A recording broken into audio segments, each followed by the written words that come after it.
It is third lecture of respiration in plants. हमें fermentation से पढ़ना है। अगर हम देखें तो in fermentation say by yeast the incomplete oxidation of glucose is achieved under the anaerobic condition by the set of reactions where pyruvic acid is converted to CO2 and ethanol. In fermentation process में से हम कह सकते हैं कि bye east के द्वारा incomplete oxidation of glucose is achieved. जो इनकम्प्लीट ऑक्सीडेशन ग्लूकोज का ग्लाइकोलाइसिस में अचीव्ड माने प्राप्त किया गया था, वह अंडर द एनारोबिक कंडीशन के अंतर्गत सेट ऑफ रिएक्शंस और बहुत सारे रिएक्शंस की सहायता से पायरुविक एसिड जो ग्लाइकोलाइसिस में बना था, वह किस में कन्वर्ट होता है? CO2 और इथेनॉल में। वह किस में कन्वर्ट हो जाता है? इथेनॉल में। अगर हम आगे देखें, the enzymes pyruvic acid decarboxylase and alcohol dehydrogenase catalyse these reactions.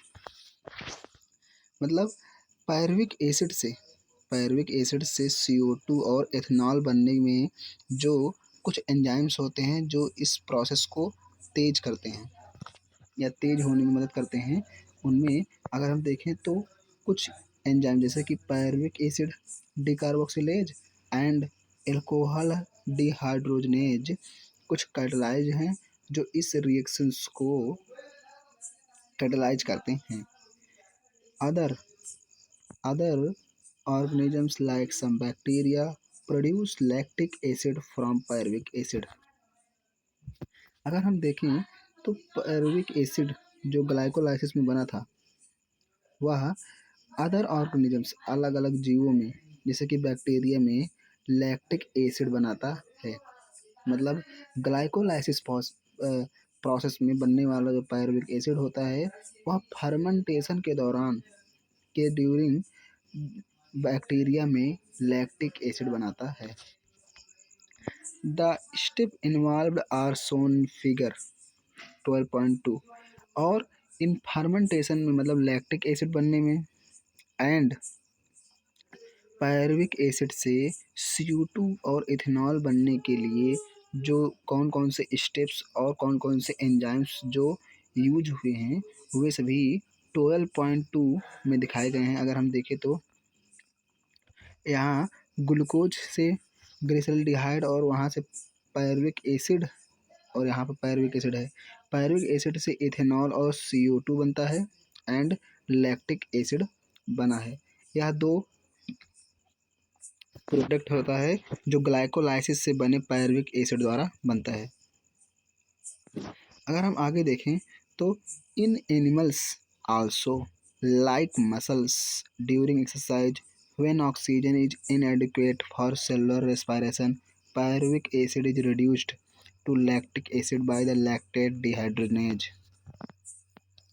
अगर हम देखें तो इन एनिमल सेल्स में लाइक मसल्स में ड्यूरिंग एक्सरसाइज करने के दौरान व्हेन ऑक्सीजन इज इनएडिक्वेट, जो ऑक्सीजन होता है उसकी कमी की उपस्थिति में for cellular respiration pyruvic acid is reduce बनाता है lactic acid bye lactate dehydrogenase.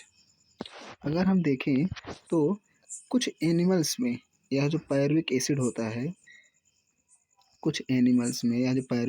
जैसे कि मसल्स में एक्सरसाइज के दौरान ऑक्सीजन की कमी में जब सेलुलर रेस्पिरेशन होने के लिए ऑक्सीजन की कमी होती है तो पायरुविक एसिड जो है वह रिड्यूस माने बनाता है क्या? लैक्टिक एसिड बनाता है।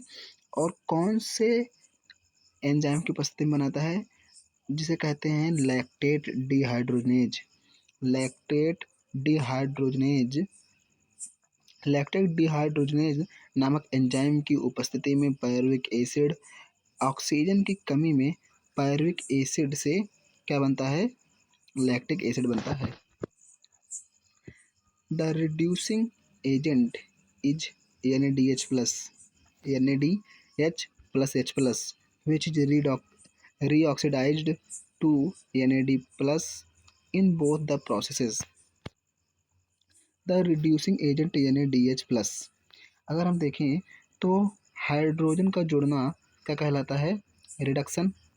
लेकिन अगर हाइड्रोजन का निकलना क्या कहलाता है? ऑक्सीडेशन। तो यहाँ हाइड्रोजन रिलीज होता है और बनता क्या है? Na+। अगर देखें तो हम यहाँ इस प्रोसेस में NaDH+ से Na बन रहा है, मतलब हाइड्रोजन रिलीज हो रहा है। तो हाइड्रोजन का जुड़ना रिडक्शन, हाइड्रोजन का निकलना ऑक्सीडेशन। तो जिसका ऑक्सीडेशन होता है वो दूसरे को क्या करते हैं? Reduce.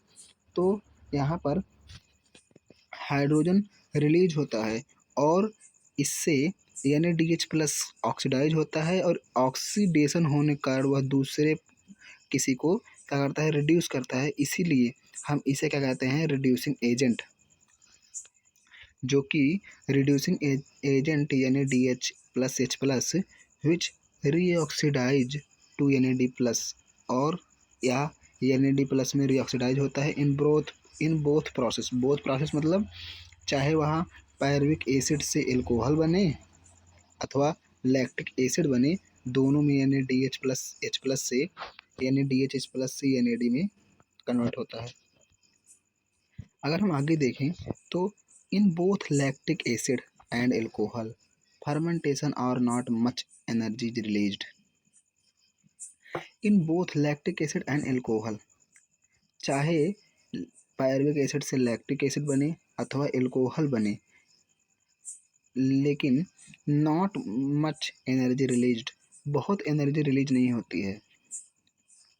Less than 7% of energy in glucose is released and not all of it trapped as a high energy bonds of ATP।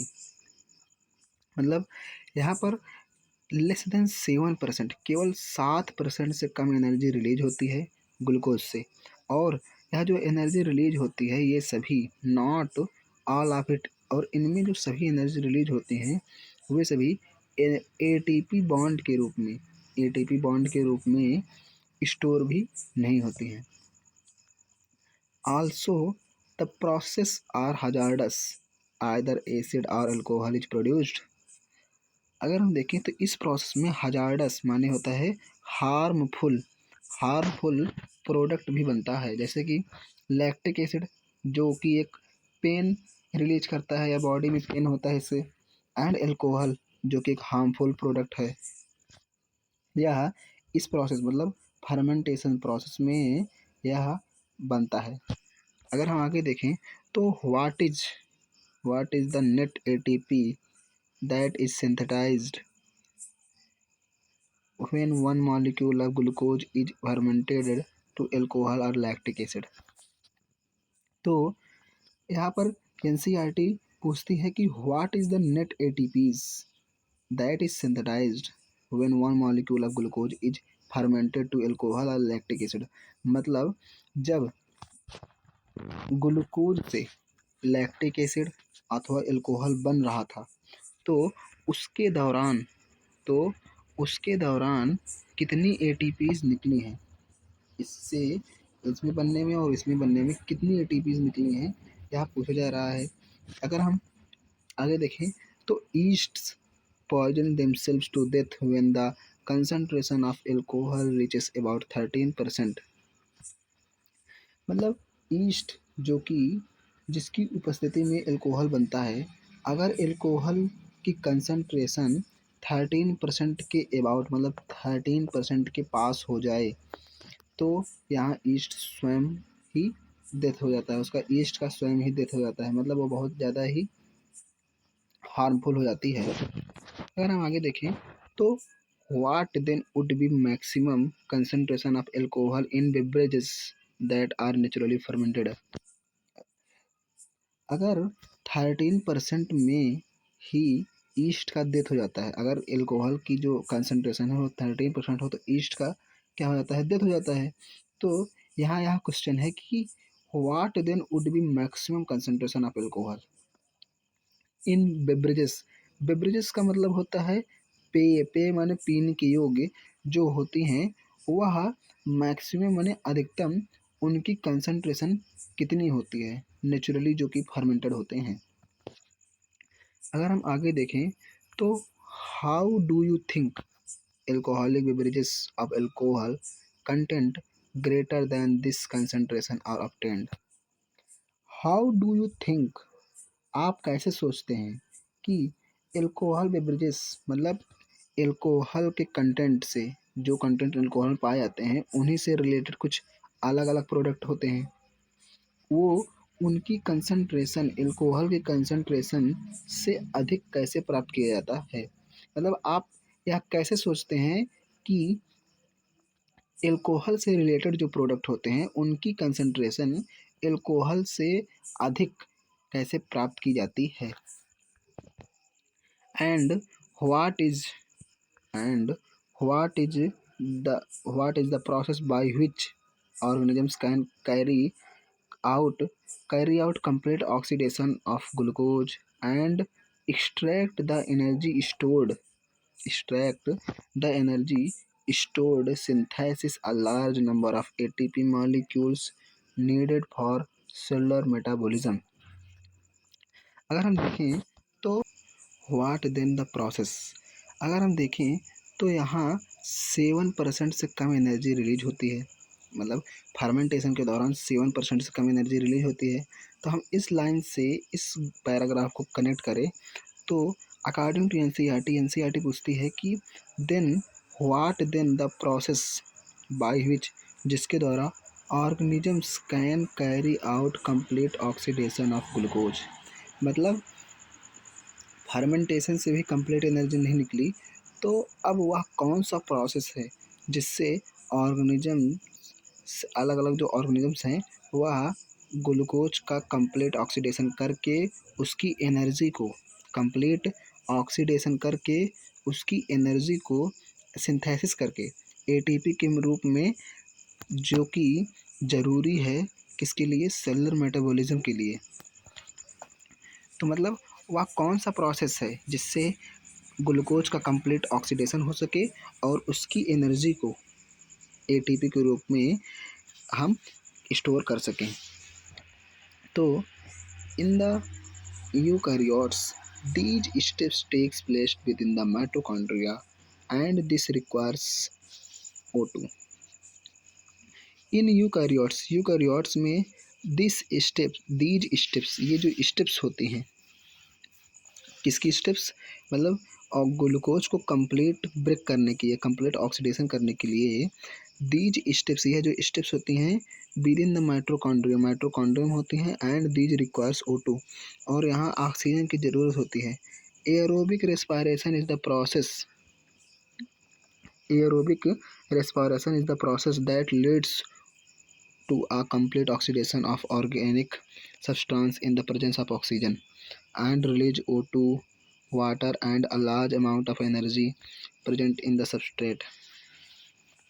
अगर हम देखें तो एयरोबिक रेस्पिरेशन वह प्रोसेस है जो कि लीड्स मन बढ़ावा देता है कि complete oxidation of organic substance और प्रेजेंस ऑफ ऑक्सीजन, मतलब एयरोबिक रेस्पिरेशन एक प्रोसेस है जिसमें ऑक्सीजन की प्रेजेंट में ग्लूकोज का कंप्लीट यानी ऑर्गेनिक सब्सटेंस का कंप्लीट ऑक्सीडेशन होता है और यहाँ CO2 निकलती है एंड वाटर, और उसके साथ साथ लार्ज अमाउंट ऑफ एनर्जी निकलती है।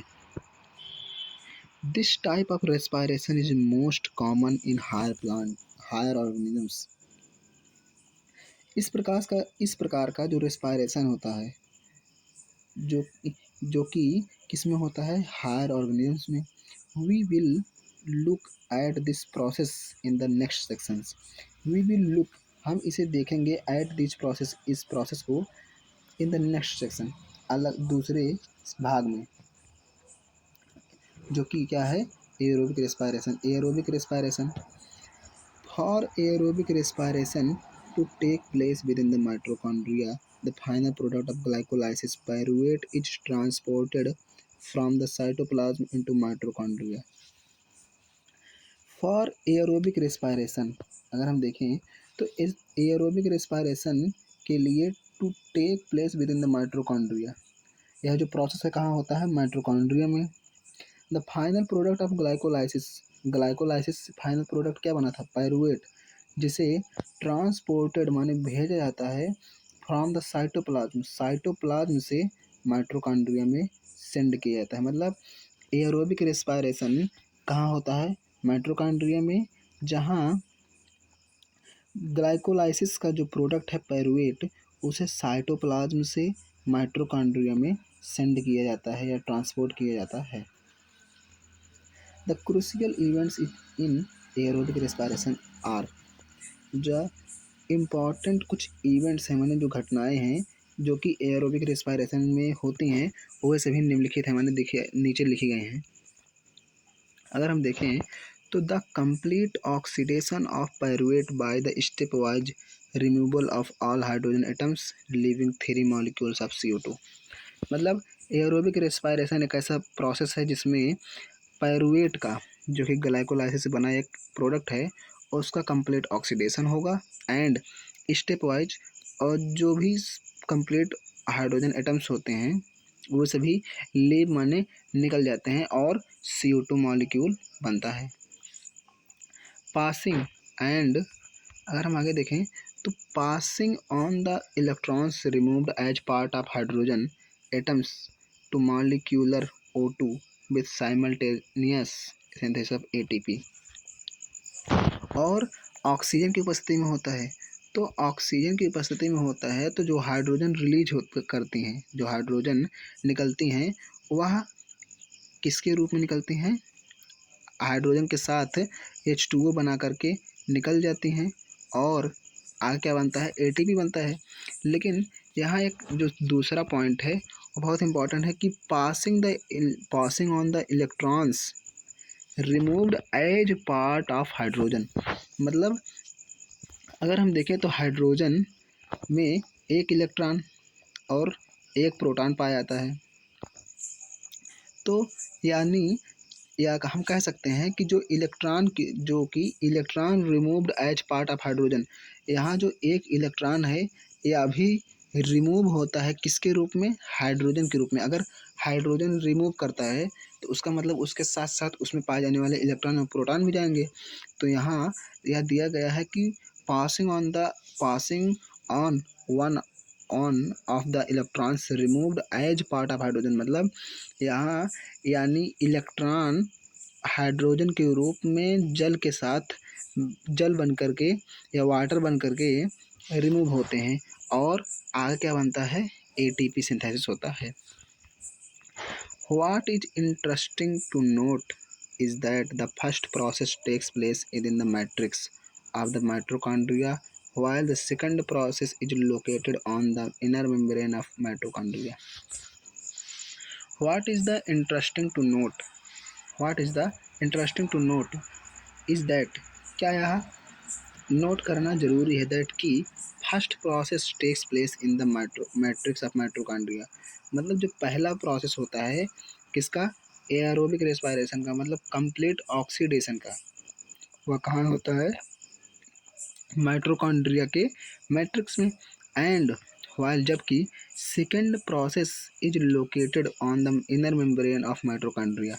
जो एरोबिक रेस्पायरेशन कंप्लीट ऑक्सीडेशन का, ग्लूकोज का जो कंप्लीट ऑक्सीडेशन होता है उसमें पहला प्रोसेस माइटोकॉन्ड्रिया के मैट्रिक्स में, और दूसरा जो प्रोसेस होता है वह माइटोकॉन्ड्रिया के इनर मेम्ब्रेन में कंप्लीट होता है। Pyruvate which is formed by the glycolytic catabolism of carbohydrate in cytosol।